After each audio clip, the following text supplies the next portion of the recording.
सोमाष्टमी व्रत विधान।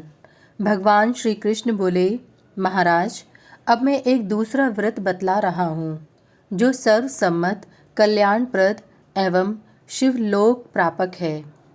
शुक्ल पक्ष की अष्टमी के दिन यदि सोमवार हो तो उस दिन उमा सहित भगवान चंद्रचूड़ का पूजन करें। इसके लिए एक ऐसी प्रतिमा की स्थापना करनी चाहिए जिसका दक्षिण भाग शिवरूप और वाम भाग उमा रूप हो। अनंतर विधि पूर्वक उसे पंचामृत से स्नान कराकर उसके दक्षिण भाग में कर्पूर युक्त चंदन का उपलेपन करें। श्वेत तथा रक्त पुष्प चढ़ाएं और घृत में पकाए गए नैवेद्य का भोग लगाएं।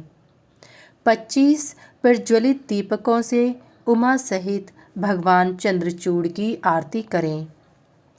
उस दिन निराहार रहकर दूसरे दिन प्रातः इसी प्रकार पूजन संपन्न कर तिल तथा घी से हवन कर ब्राह्मणों को भोजन कराएं।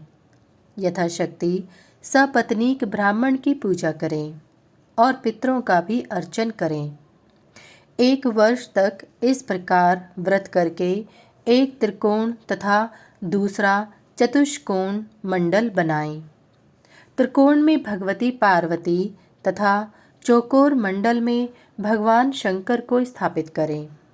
तदंतर पूर्वोक्त विधि के अनुसार पार्वती एवं शंकर की पूजा करके श्वेत एवं पीत वस्त्र के 2 वितान, पताका, घंटा, धूपदानी, दीपमाला आदि पूजन के उपकरण ब्राह्मण को समर्पित करें और यथाशक्ति ब्राह्मण भोजन भी कराएं। ब्राह्मण दंपति का वस्त्र, आभूषण, भोजन आदि से पूजन कर 25 प्रज्वलित दीपकों से धीरे धीरे निराजन करें।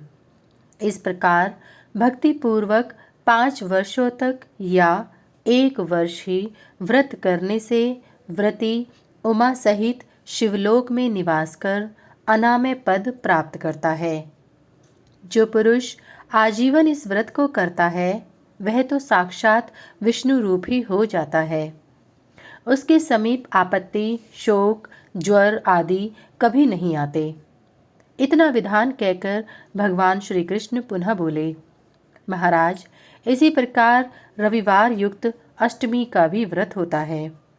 उस दिन एक प्रतिमा के दक्षिण भाग में शिव और वाम भाग में पार्वती जी की पूजा करें। दिव्य पद्म राग से भगवान शंकर को और सुवर्ण से पार्वती को अलंकृत करें। यदि रत्नों की सुविधा न हो सके तो सुवर्ण ही चढ़ाएं।